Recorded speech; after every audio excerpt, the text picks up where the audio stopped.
I'm Mike Hebert, owner of Cantex Roofing and Construction. Every day is game day, and we'll get it right when it comes to your roofing, construction, windows, and mirrors. Call Cantex Roofing and Construction today. Together, we are one serving you. Bringing you the truth, or something like the truth. This is the Bottom Line Podcast from 100.7 The Score.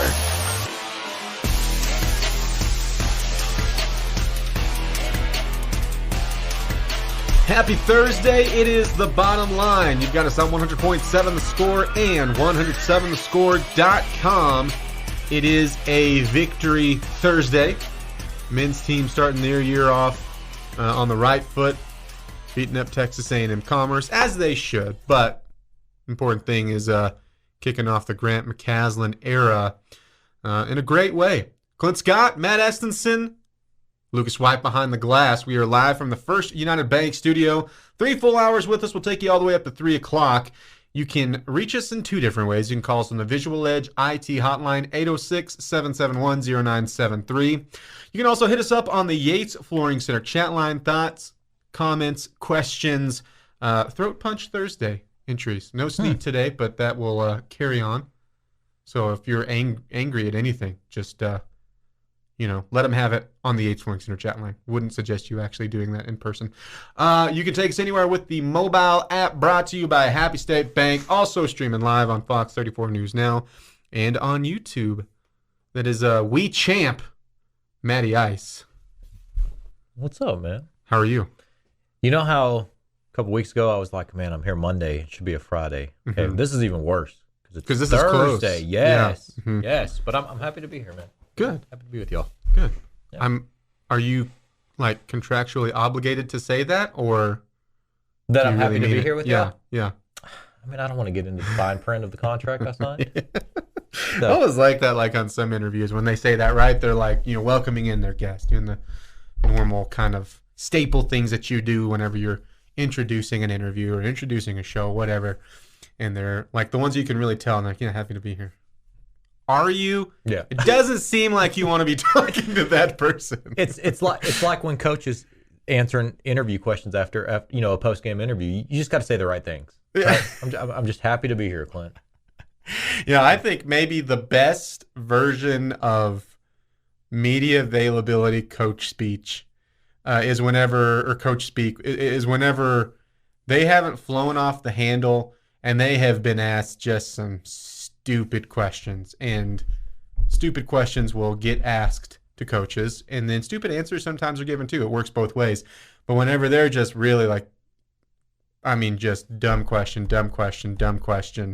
maybe a repeated question in there as well, and at the end they're like, thank you guys, appreciate it. Like, did you appreciate it? Because I wouldn't have.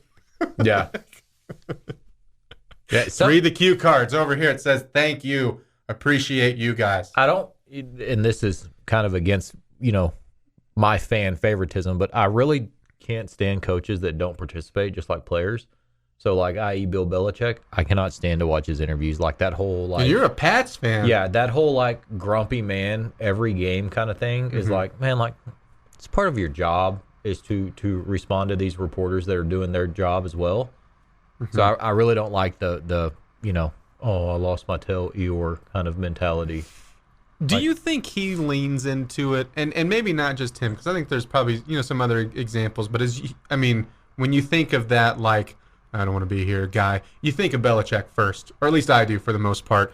Do you think that he leans into it now because he's one of the coaches that can get away with it because he has done it, so now it's like, I really can do whatever I want, and they'll be like, that's just Belichick. Well, yeah, because he set that standard a long time ago, and then the whole winning cures all, right? So it doesn't matter what he says for the most part because his Super Bowl rings can tell everybody to shut up. So now that he's struggling and stuff, yeah, he's in a way he's earned that, but yeah, he just leans on it, I think, and he responds so literal. Why didn't y'all do this? Well, we didn't have the opportunity to do this. Oh, okay, could you go into some more detail, please? Like, come on, at least play along. That kind of goes into the Family Guy episode where Peter and the gang spend the entire episode trying to make Belichick's smile. It's hilarious. Yeah.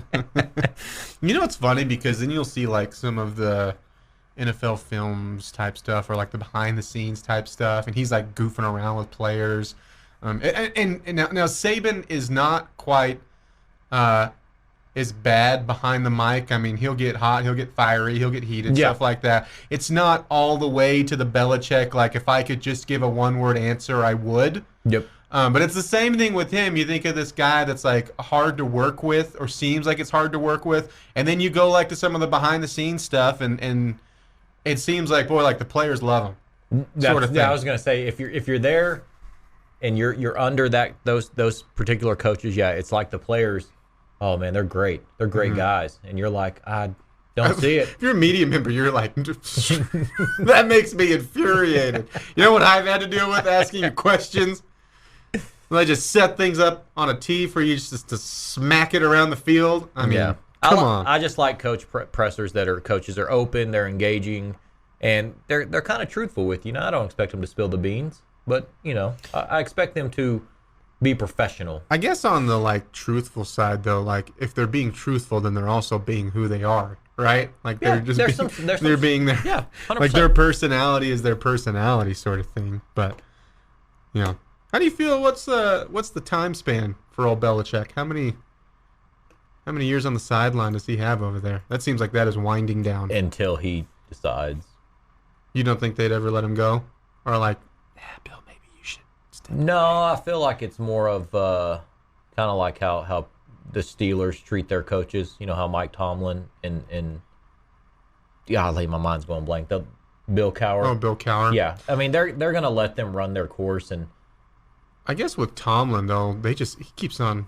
Well, he always keeps has them the afloat. consistency at of least a win, like afloat, and then will spike up for a season or something like that, and have a good playoff run. So I feel like the Belichick thing is a little bit different because they are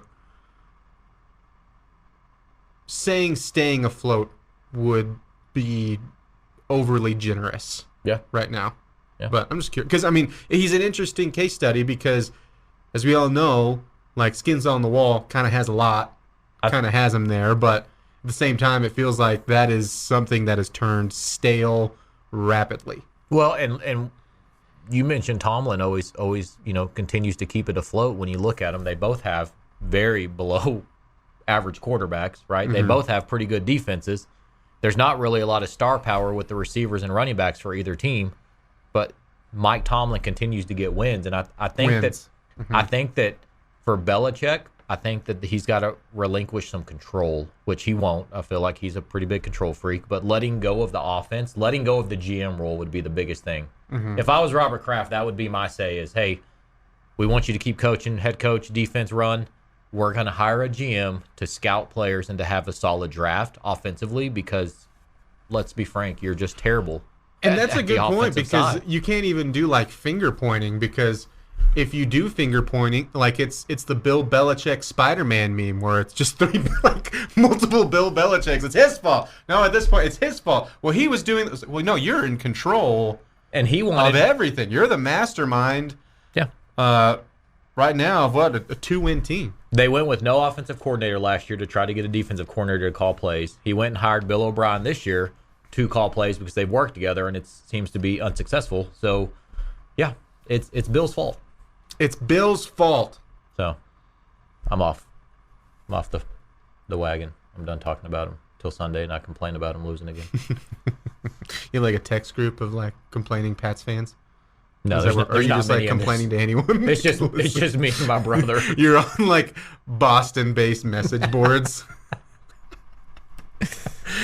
Who's this like Lubbock Pat guy that keeps messaging? It's the Bottom Line 100.7 The Score, Texas Tech basketball when we come back. Woohoo!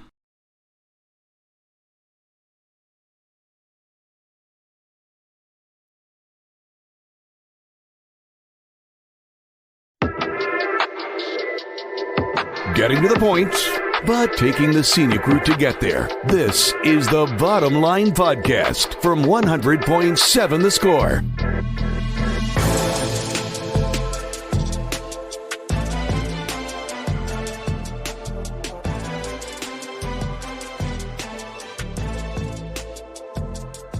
It is the bottom line, 100.7 The Score and 107thescore.com. Thanks for hanging out with us here on a Thursday. Boy, it's that time of year where for Texas Tech, if you are a fan of multiple sports, things are rolling. Of course, you had Lady Raider basketball starting their season off on Tuesday with a win, and then men's basketball picking up a win last night. Tonight, you have some volleyball. Mm-hmm.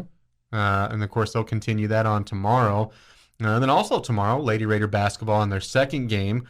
Oh, yeah, there is an NCAA tournament game being hosted for Texas Tech soccer. Pretty big one out there at the John Walker Soccer Complex. And then, of course, on Saturday, then you have football, and then you'll round out basically the weekend with more men's basketball. So if you're a fan of all the Red Raider sports, yeah, it is a busy time, but it's a good time because it is active on the calendar.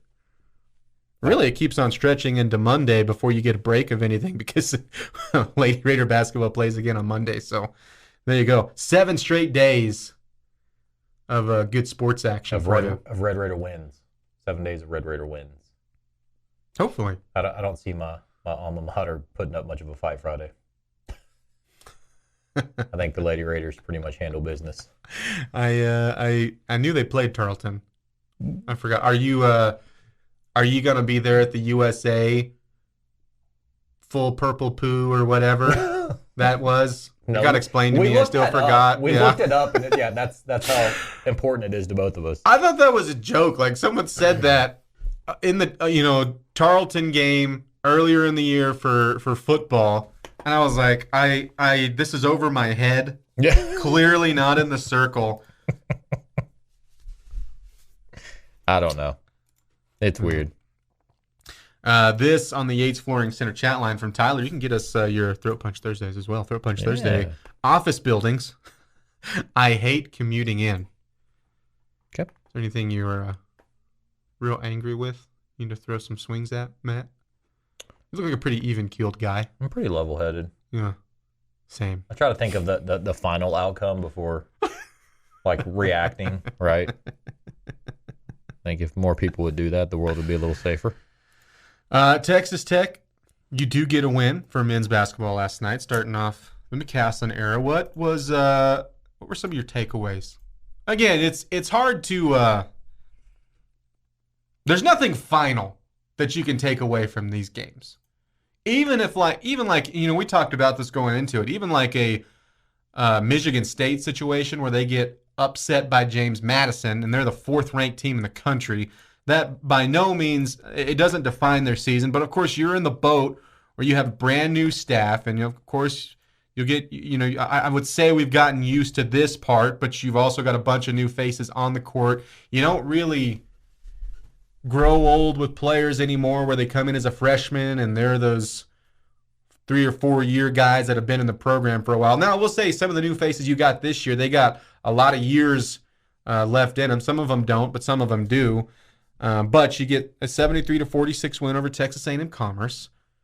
Matt Estenson walked away thinking, I think we've got a lot of work to do. I like the pace. Mm-hmm. As we talked a bit off air, I think it's definitely going to be a rebound by committee because you aren't the tallest team when it comes to down low in the paint. Mm-hmm. I know shooting was rough last night, but I think that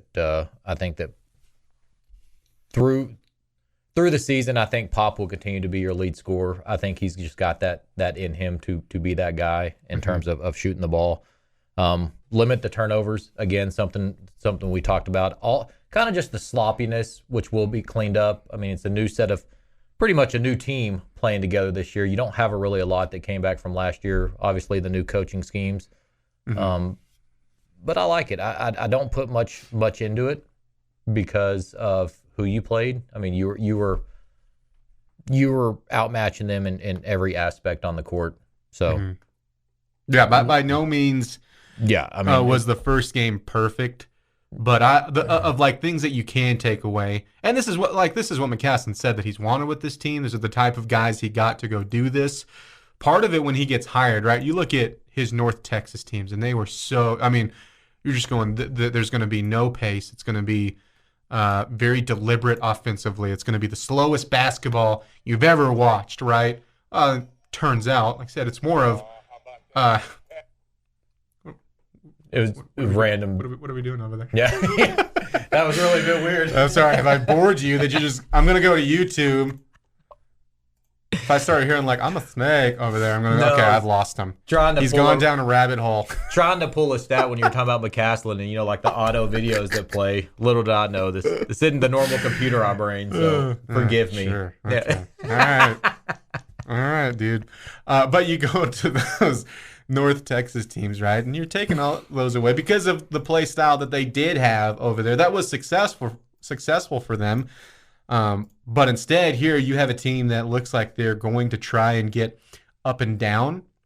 I do wonder when you get into tougher competition eventually, which I'm so excited to see, like you face up with, Villanova and going into your non-conference tournament that you're headed for, and see kind of how that does stack up against better talent. Because, we always say around this time of year when you're playing the Texas A&M Commerces, when you're playing the San Jose States, the only thing you can learn about the team early is something bad.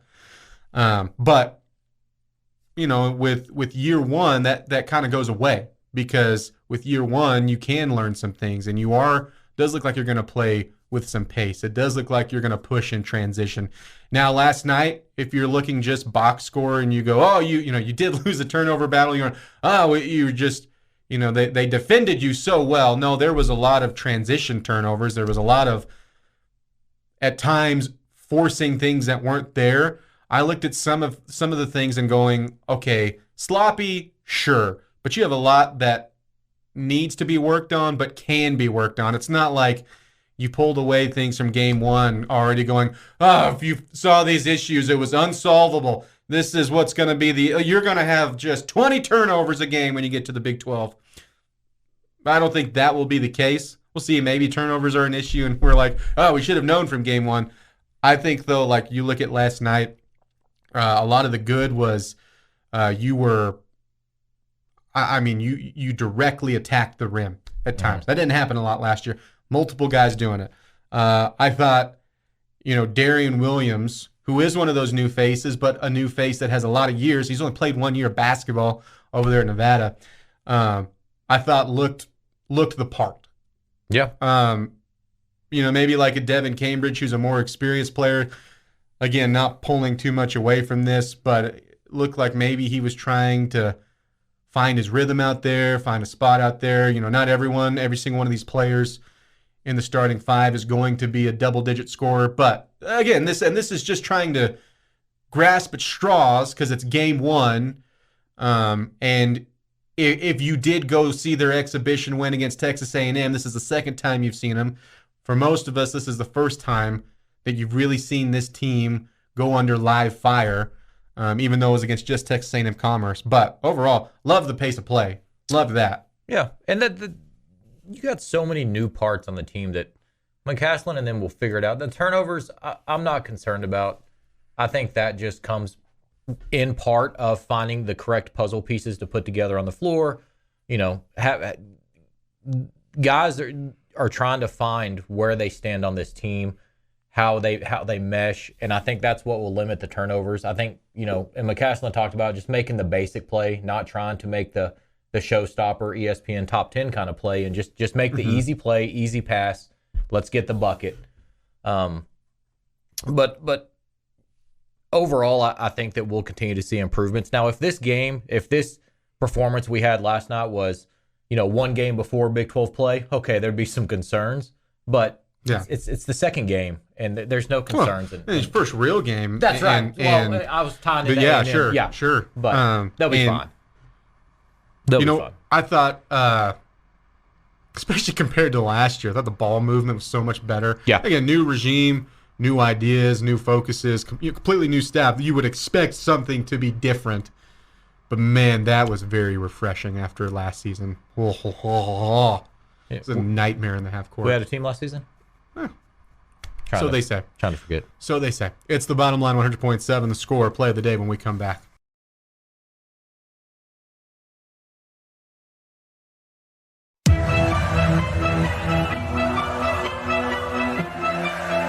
bringing you the truth, or something like the truth. This is the Bottom Line Podcast from 100.7 The Score.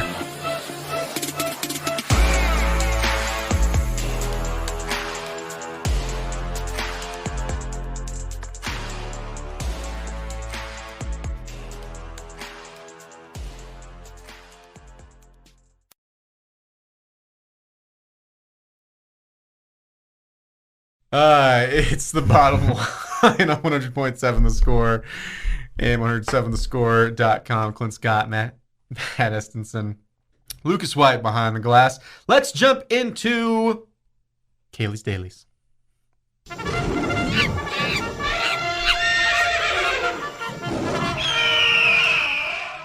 Really, this is a revision on a former Kailey's Dailies, and it has to do with our official Bottom Line mascot, Franklin the Deer. So anytime we get anything about Franklin, I'm very excited. This from Kailey. Today, I must issue an apology to Franklin the Deer.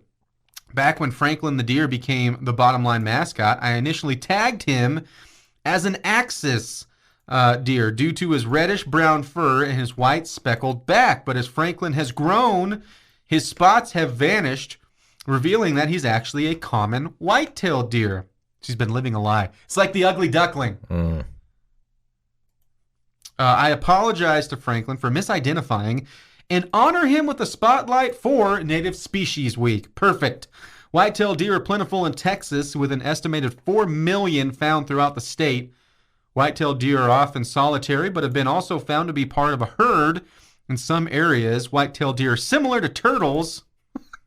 That's a funny thing. I shouldn't finish that. I should just stop right there and just say white-tailed deer are similar to turtles. Because without context, clearly not. White-tailed deer are similar to turtles in that they will not wander far outside of their home base.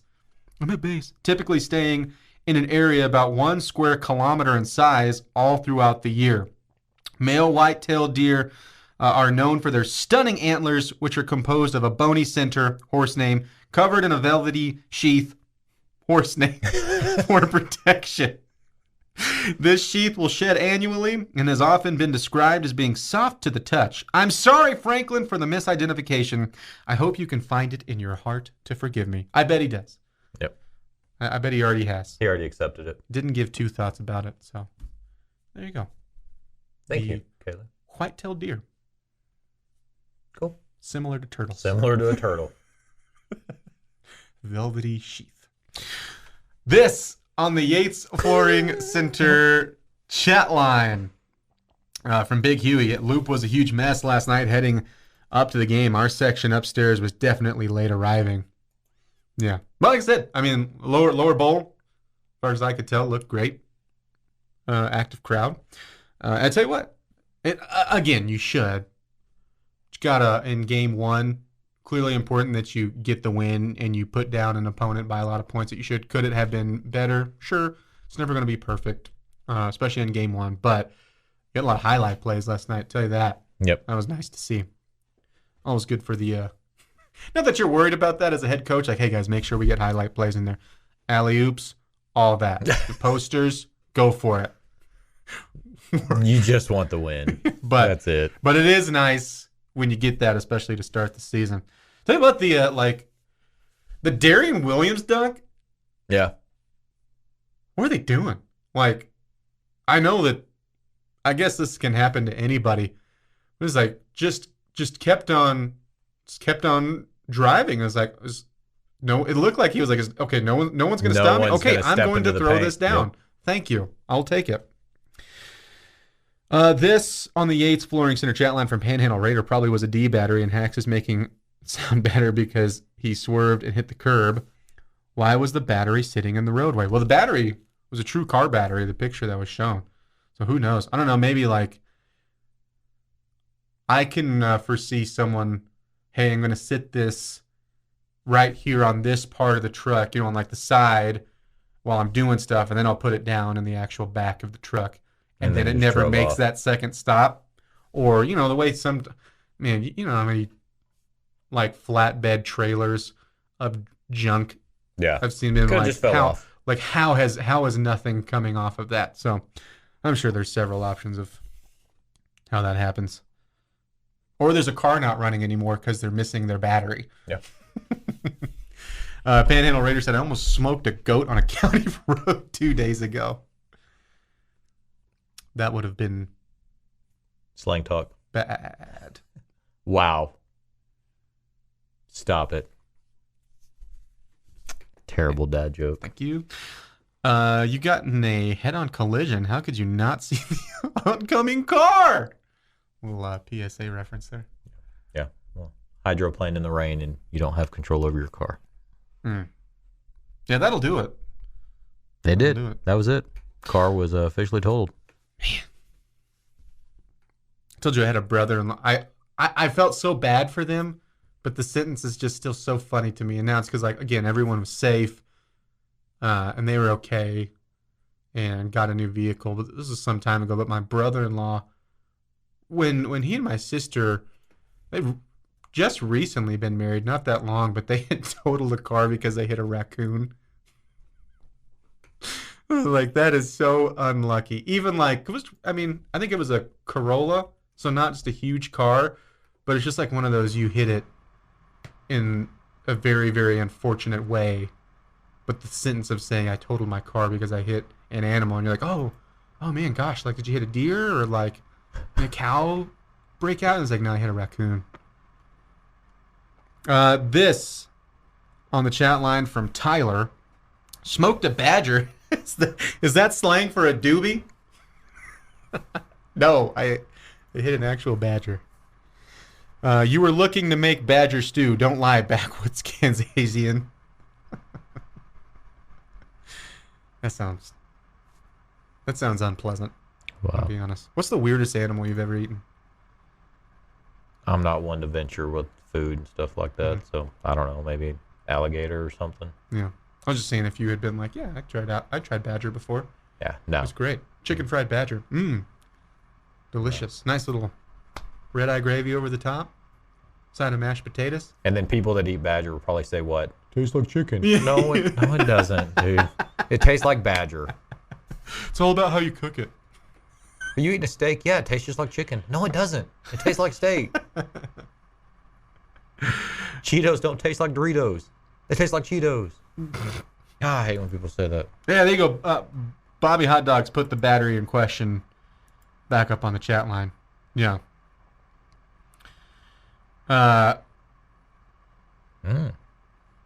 Smoked goat horse name, that from LBK Realtor 23. Tyler said my wife also describes it as soft to the touch. All right. Matt, we'll see you tomorrow. Yeah. On our normal, just jump from there real quick. Yeah. On our normal Friday. So we'll break into this more, but you do have Texas Tech football taking on KU and Lawrence. Won't be an easy task over there. How are you feeling right now, knowing that the way I view it is essentially like, yes, you won't be knocked all the way out of bowl contention, but like, this is you don't win this game, and I have a hard time seeing you keeping your bowl hopes alive and getting those next two. Yeah. I mean, Accurate? you're not knocked out, but no matter how you want to cut it and slice it, there's 3 games you have to win 2.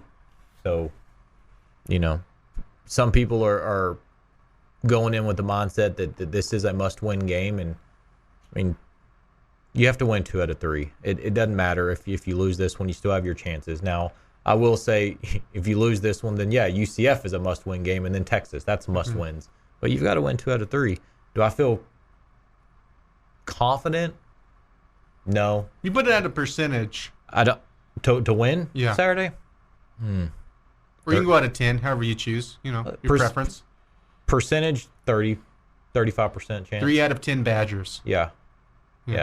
I mean, I don't think this Texas Tech team has given us a whole lot of reason to be confident. As bad as that hurts me to say. So we'll see how it goes. So I'll give you my prediction tomorrow. Yeah, we'll get back into it tomorrow. We'll see Matt again. And I'll tell you what, as I look at you, I look at Lucas, I think we're all just like, hey, we should just all three take a mass exodus here and just welcome in three new people. Or we just let Jamie run it by himself. What? Not even him. Oh, it's a mystery. Oh, well then it's all it's better. Mystery people. Oh. Coming into the bottom line next for hour number 2, keeping the train rolling. Keep it right here on 100.7. The Score. More next. Bringing you the truth, or something like the truth. This is the Bottom Line Podcast from 100.7 The Score.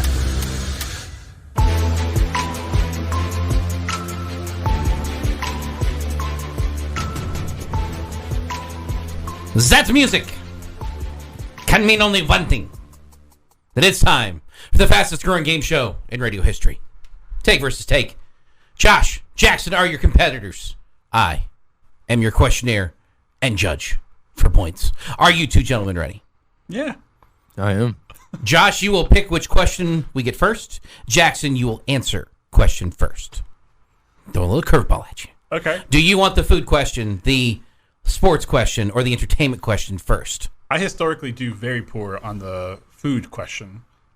Historically, I don't do great on Take versus Take, but I'm going to pick the food question. Food question first. It is one of my favorite times of year because these things start Eggnog. popping out everywhere. Eggnog And is that is the can of 3 flavored popcorn. nice. Okay, yeah. You get the butter, Yeah. you get the caramel, Yep. and then you get the cheese. Mm-hmm. Your opening said can, Jackson. Where does your hand go for the first handful? Caramel. Every time. Every time. I like caramel, however you say it. We're all good here. You're fine. I like that one the most, especially on popcorn. I mean, y'all know what caramel is. Yeah. I don't really know what else to say about it. No, that's fine. Yeah, that's kind of where I'm going. Josh. Growing up, it was caramel for me, but I don't know when it was when I made the switch, but I'm about the cheese. And You're one of those people. yeah, I'm one of those people. Yeah, I'm about the cheese. Well, if there's white cheddar, I go for that one. But cheese, just like the cheese you get in most of them. Not going to lie. If I could trade out the cheese It would be- of any flavor, Yeah. of any of the types of cheese, for either one, more caramel or more butter, I would take that trade 10 times out of 10. Fair. Jackson gets the point. Yeah. See, I don't do well on food. It's fine. You're allowed to be wrong. Especially in Take versus Take. All right, so now we have the entertainment question Yep. and the sports question. Jackson, what's the next question? Let's do sports. You want to do sports? You've heard start, bench, cut. Yes. This weekend, Okay. we're going to go win, loss, coin toss. Okay. Your favorite NFL team, the Texas Tech soccer team, or the Red Raider football team? Win, loss, coin toss. Okay. So you said Your NFL team, yeah, Tech football, whoever that is, NFL team, and what was and the it? Tech soccer team Tech in the soccer. NCAA tournament. Okay. On tomorrow night. I pick wins fairly easy for me. I admit I haven't been keeping up with a ton of the season, but it sounds like things are going fairly well. Not to jinx it, but women's soccer for the win. Okay. And then I will pick the Packers to lose every week because I have no faith in them. And I'll take A Tech coin football. toss for the Yeah. where it's a coin. It literally is going to be like a Yeah. knife's edge type game. Yeah, and I don't know that it's going to go that way necessarily, but I mean, we spent the last 15 minutes talking about how we can't say you're just going to go into Lawrence and Sure. win. So, if you offered me a coin toss, I might take it. Jackson. Oh gosh. Okay, so I have Tech soccer Okay. for the win, and for the sake of having a different answer, the Texans play the Bengals this week, and I'm gonna throw that one as the coin toss. So you're taking a loss to Kansas. Well, can I have the same answer? as If this? you've got a better reason for it, sure. Oh gosh. All right, then I'm gonna change my answer. I'm gonna say lost the Texans to the Bengals, unfortunately. And then I do think that this game coming up is actually gonna be like a knife's edge type close coin toss. So Who are the Packers playing this week? The Steelers. I could actually see that as a coin toss, but I'll still put The it as a problem loss is just that I would because- also like to put the Texans as a coin toss, but I really don't think that the Tech is guaranteed a loss, and I don't think Tech's girls soccer is going to lose. It's so- not. No. You've got to say that they're going to lose so that the Texans have a coin chance. I know. A coin toss chance I don't to think win. I can say that. That's what I'm saying. Like, I really don't think I could say that. Yeah, I'd stick with it if I had to give it to them, just because realistically, I don't think this singular game for the Packers makes a gigantic difference in the season's perspective. And it's not a win or a loss isn't going to make me feel any better about Jordan Love. It's just culmination of the season and stuff. And I would like, women's soccer to continue to do well and give Tech a chance to win. Yeah, same reasons. Although last week with CJ, the Bengals haven't looked the best this year. I think there's a shot. I really do this week. So maybe that's biased. It's 100%. Well, 200% notice I biased, said but- your NFL team. Yeah. Like, automatically this makes it biased. I'm going to give Josh the point. He's a little more locked solid in his answer, ready to go. Jackson had to wibble wobble around it a little bit. All right, so now to the entertainment question. Okay. And this you have to defend. Okay. Josh, greatest television series in your lifetime. In my lifetime. Ooh, okay. So I need to look up the specific dates for this. It could have started before you were born. Okay. And then finish while you were watching. Okay. But it can't be like I Love Lucy. Right. Because it's out of your lifetime. It's not my favorite, but best. I would have a hard time putting a lot of series up against this just because of how, even season by season, how good it is, how good each episode is. But I'll put The Wire because genuinely sitting through each episode, I was probably completely in the world, and the way that pop culture references The Wire, even Community, which is probably my favorite series, references it so much. And yeah, if I had to pick the best in my lifetime, I would probably pick The Wire. Was there a chance you didn't think it was during your lifetime, like the whole thing? Yes. Yeah. Well, no, started. Well, you clarified it could have started before. There was a part of me that might have thought it started. It ended before you were born. No, started before. You clarified the question. It can finish in your lifetime. Yeah. But it can't be start and finish before you were born. What was the question?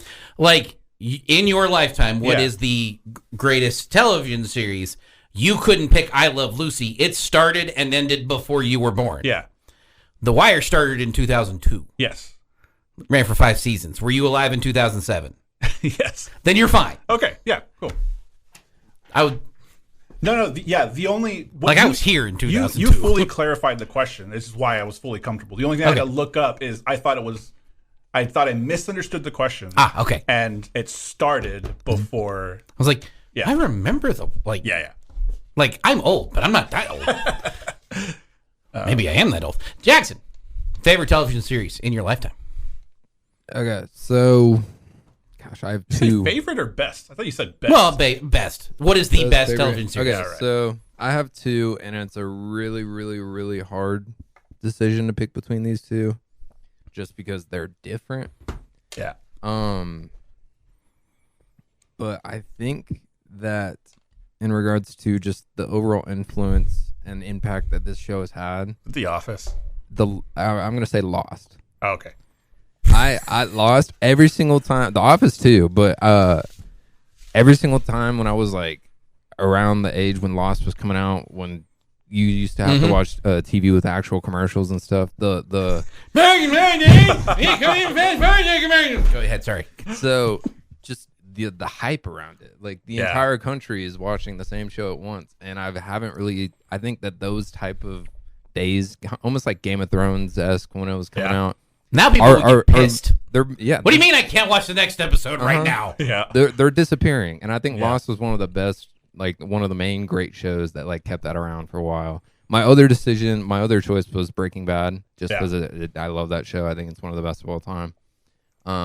but I think Lost has more of an impact. My sister was an avid Lost fan, and at the end of every episode, what happens? Black screen, Lost. And my sister would always go, "Yes, we are." Because it would take, multiple viewings and really trying to process what the heck you just watched for an hour. So that's probably a really good answer, Jackson. Had you gone with Breaking Bad, I might have given you the point. Josh gets the point and the win in take versus take. Congratulations, Josh. Doesn't happen often, Although actually. the fact that we had to clarify if you were alive in 2002 makes me a little worried.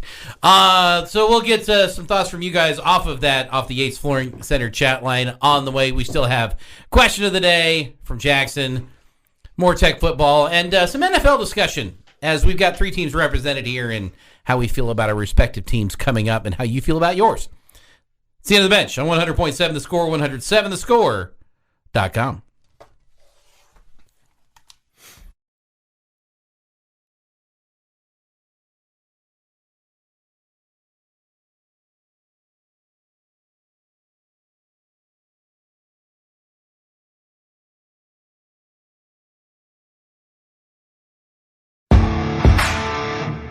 Getting to the point, but taking the scenic route to get there. This is the Bottom Line Podcast from 100.7 The Score.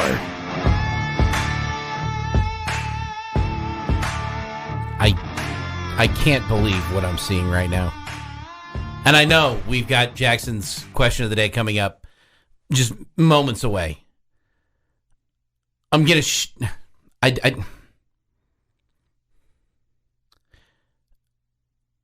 I don't. All right, I'm gonna do my best to describe this. Okay. Because, and I can show you. I can show Jackson. It would be very hard for me to show everybody what's going. Because I don't want to download this to put it on the chat line. Right. Patrick Mahomes, his lovely wife and children are in the holiday campaign for Kim Kardashian's Skims, and it's holiday like flannel. And these are the pictures. There's 2. There's that one and Okay. they're red and black, and they might not be flannel. They might just look like flannel. I don't want to click on the link to find out more. Okay, it's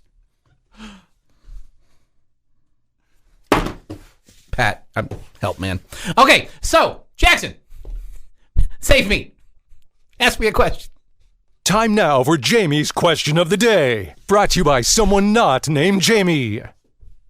Gotta get that off my screen first. Go ahead. So I have a question of the day, and it does stem from a little group chat argument. It's not Patrick Mahomes, is it? Please No. don't make me pull that back up. That I was not involved in. I was very hesitant to have a stance on this one. Okay.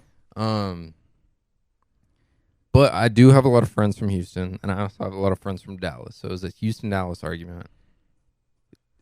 One of my friends was trying to make a point that the Texans have a legitimate shot at a wild card.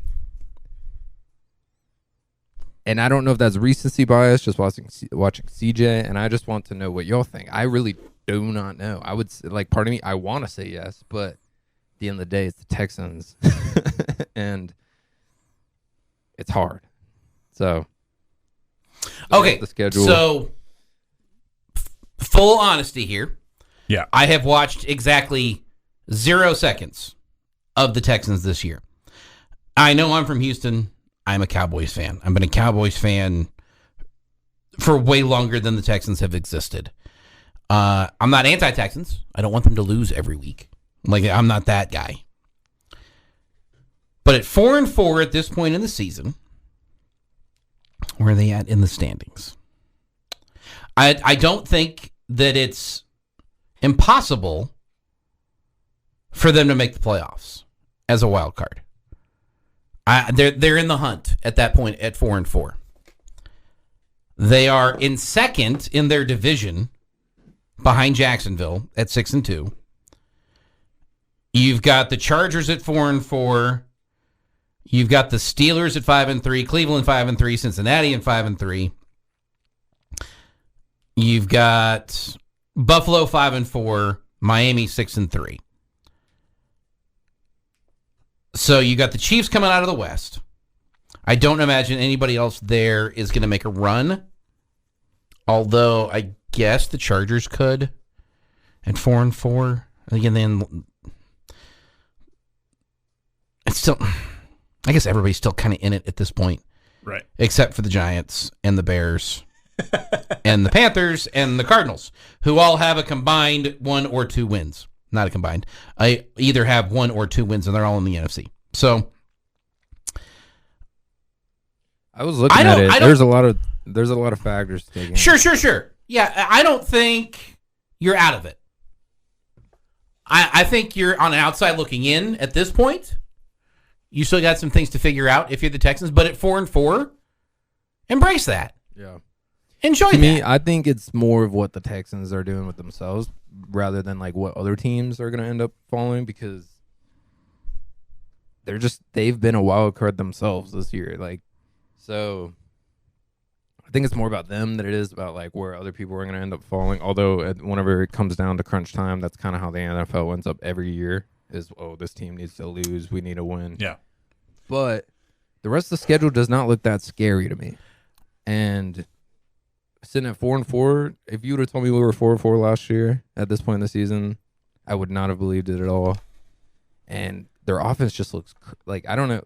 Jeff said he hasn't watched the game. That last week's game against the Bucs was the best game of the season I've seen so far. And I, like, just as a football fan, not as a Texans fan.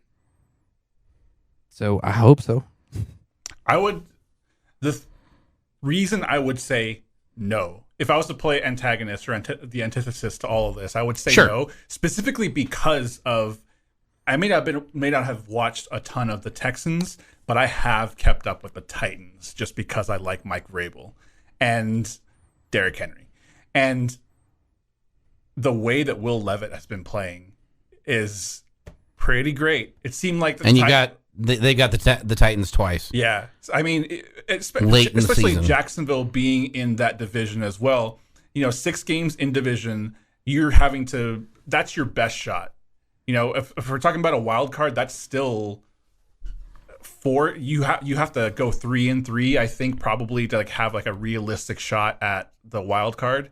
And those are 2 tough teams. I think if I'm going to label the Titans one of those teams, that's a lot of games that you got to get on top of. I think we need to get this next Jags, either the Jags game or both Titans game. Right. It won't happen if we have anything other than that. Yeah, so the Titans have been, its quarterback has kind of been their biggest issue. There was pass rush hasn't been great, but as much as I'm a fan of him, it has been Tannehill not being a star quarterback that has pretty much not been the reason they're not progressing further than, It's interesting. This division, in my opinion, is one of the most interesting divisions. They've consistently, probably over the last 10 years, been one of the worst divisions ever. And now we have Anthony Richardson, C.J. Stroud, Trevor Lawrence, and Will Levis is looking pretty good too. So it's interesting how it's turning around.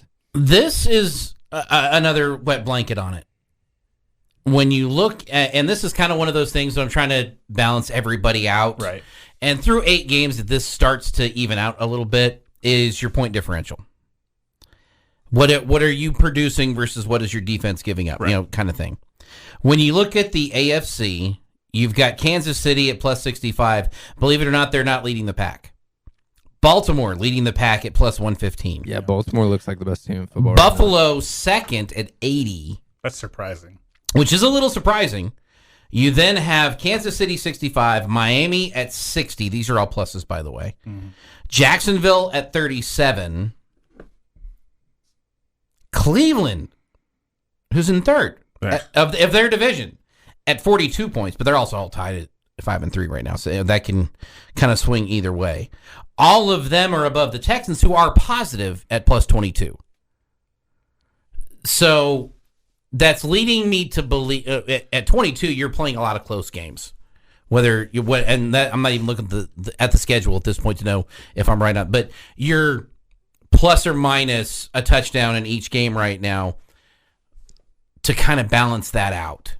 And I don't know that if you're that type of team throughout the season, because you're used to making those close games, you know what to do in those close games that I can think can benefit you later. But if you start flipping that just a little bit and you're on the wrong side of it, that can bury you in a hole that you can't get out of. You know what I'll say? I'll say yes. And it's because not enough time has gone by for me to fully remember it or latch onto it. But there's 3 wildcard teams, right? And I mean, yeah, you don't have to be a 10-win team. You don't have to be a 9-10-win team to get a wildcard spot anymore. You know, it was like 2 seasons ago, or maybe even last season, I don't even know anymore, where it came down to literally the last game of the season, but for the Chargers and the Raiders, I think. Yeah. To predict what was going to happen and what was going to go on in the playoffs. So, I mean, yeah, I give them a shot just because 3 teams on the outside, I think they have as realistic a shot as anybody. They don't have It'll be interesting. I wish we got lose your next 2. Lose your next 2, and that changes. Yeah, for sure. I wish that Falcons game haunts me because of like the difference between 5-3 and 4-4 is just that. I think that's where the season starts turning, either good or bad. And the other thing the Texans are doing right now that keeps you in the hunt, you're 3-1 at home. No, that's nice. Win your home games, that helps. I was gonna try to catch a game, but believe it or not, tickets are selling fast, like hotcakes. Yeah. Call Mac, man. Go. I'm sure he's got some tickets for you. He was always giving away tickets. That is our first hour. It's actually the second hour of the show, but our first hour in the books. We'll come back, get some more tech football conversation, and get some more NFL going because we got 3 teams represented here, and we can kind of give us a pretty good idea of how we feel about our teams, even though we just talked about the Texans for a little bit. This is Bottom Line, 100.7 The Score, 107thescore.com. Getting to the point, but taking the scenic route to get there. This is the Bottom Line Podcast from 100.7 The Score. That music can mean only one thing. This time, for your most interesting fact of the day, brought to you by Dos Equis. Stay thirsty, mis amigos. Gentlemen, did you know on this day in 1946, which I'm already guessing you're going to both say, no. Number 1 Army and number 2 Notre Dame played to a historic 0-0 tie in front of 76,000 fans at Yankee Stadium. Army had a 25-game win streak, last losing to Notre Dame 3 years earlier, so a streak of 26-0. Notre Dame had next year's Heisman Trophy winner, quarterback John Lujack, in that game. This day, 1946. Nothing, 76,000 fans. Riveting. So, what, World War II, 46? Or was World War II over in 45? Over in 45. They were coming back from... That's probably why. Why they were undefeated? Because they weren't over there? Wow, Jackson, that's a little dark. They went 3 years without a loss, including World War II. This off the 8th Flooring Center chat line, which you can join in on the 100.7 The Score mobile app or on the 100.7 The Score website at 107thescore.com. As bad as the Cowboys have been this year, come on, guys. They're tied for 3rd in the conference, and they took the Eagles to the last minute in Philly with questionable officiating. That's a bad take. My reply to that, and because I have pudgy thumbs and a very small screen, I apologize. Do you really feel like this team can overtake the Eagles? No, that's a traditional Cowboys fan. You were just talking about the difference. Oh, no. Like, do you... I'm looking at the Eagles roster and what they can do on a week in and week out basis, and I don't see the Cowboys able to overtake that. Back it up one. Do you see them beating the San Francisco 49ers this year? Now, granted, they've lost 2 in a row now. 3. Is it 3 in a row now? Yeah, I guess it is 3 in a row. That, makes them feel less running against, like, the Hulk. Yeah, to add to what you just said, the 49ers also made some great trades at the deadline. So it's strengthened an already strong defense. And they still have Christian McCaffrey over there doing Christian McCaffrey things. Yes. That the Cowboys haven't seemed like they had an answer for when they went head-to-head. And then just take it away from that, just takes the NFC part out of this. Do you really feel like this is a team that can beat the Chiefs? And I know the Chiefs aren't like going to win the Super Bowl every year all the time. Like, it's not like default that it's theirs. Go away, Mr. Scott. Let me finish this thought, okay? But there's still the measuring stick for everybody. And they're beatable, like as they've proven this year. They're not like this giant juggernaut. They don't have the offense that they've got. But they're still what you've got to compare to. And if I were to go position by position, I don't know how many Cowboys I'm taking over the Kansas City Chief comparison. Micah Parsons is one. And I might take Micah Parsons number 2 overall if it was just straight up rosters between the two. But the Cowboys are a good team. I'm a Cowboy fan. Good isn't good enough. That's the yardstick I measure the Cowboys on, and they're not there. And I don't want to pretend that they're there because they make the playoffs. Yeah, you got to do something in the playoffs. Yeah, we talked about this like a couple weeks ago. They can put it together. Like, I'm not saying there's not a chance that they could put it together, but to think that the Cowboys are going to do it week after week when the playoffs come, 3 weeks in a row, 4 weeks in a row, depending on where they end up falling, it's tough to imagine. Yeah, I had a discussion with in the break room talking about just football in general, and I'm a believer in any given Sunday because you see it all the time and stuff, but not in the playoffs. It's hard to go 4 weeks, 3 weeks, whatever, topping teams you're not supposed to, or putting it together for 3-4 weeks in a row. And they come, and this person, to their credit, I want to give them credit that they're coming back with a conversation. They certainly can overtake the Eagles and San Francisco. If things were differently than they were the last minute, they're a half a game out of first, and the general conversation from bad take Cowboys fans looks very different. Right, but that goes into why I feel the way I feel about the Cowboys, because this is not the first time we've seen this, where you're one half a football away, you're a toe length, you're a knee away from doing something that you need to do. The ifs and buts and candies and nuts and well, I'll have a Merry Christmas is how the Cowboys have been operating since '95. And they're my team. There's the one game I watch a week.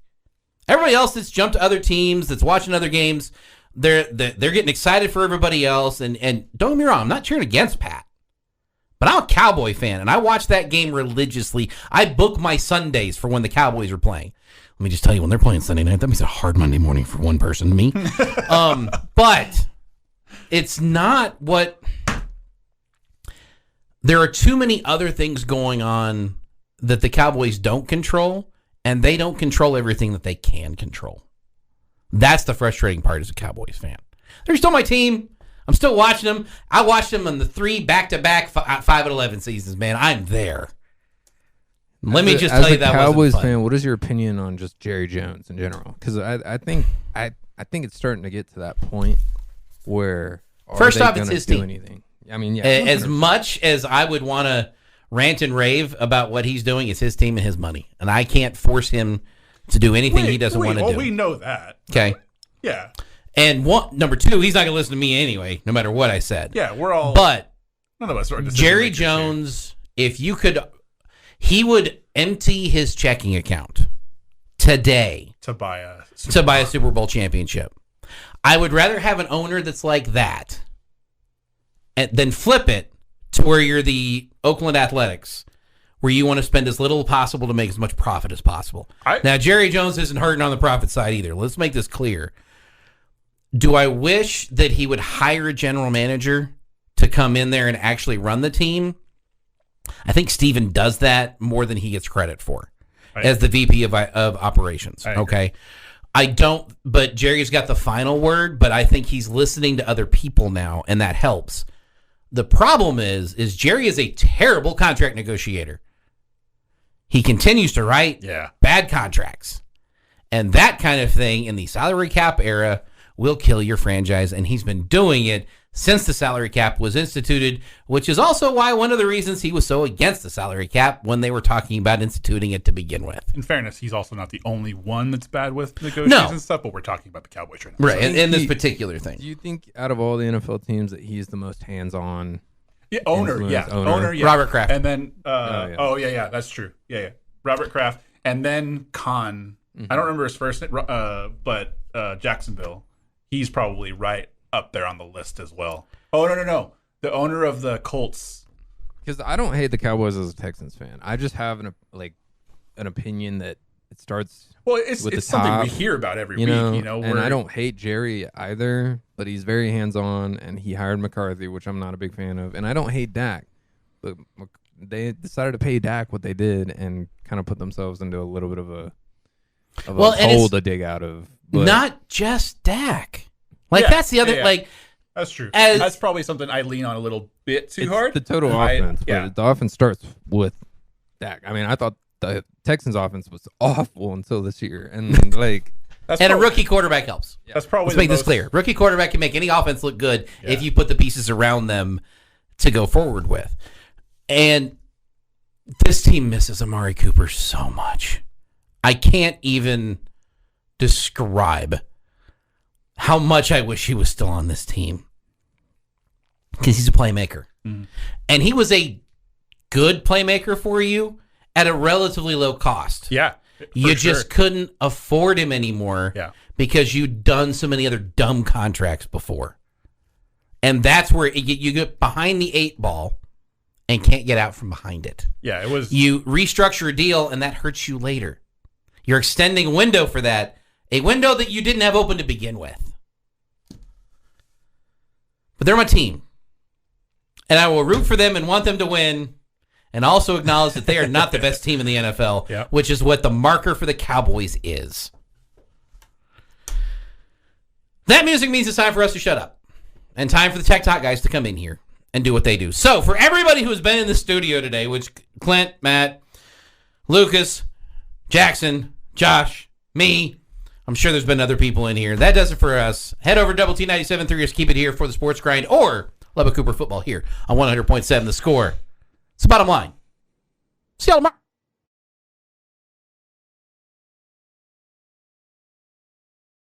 This has been the Bottom Line Podcast from 100.7 The Score. Go to 100-7thescore.com for more from the Double T Sports Network.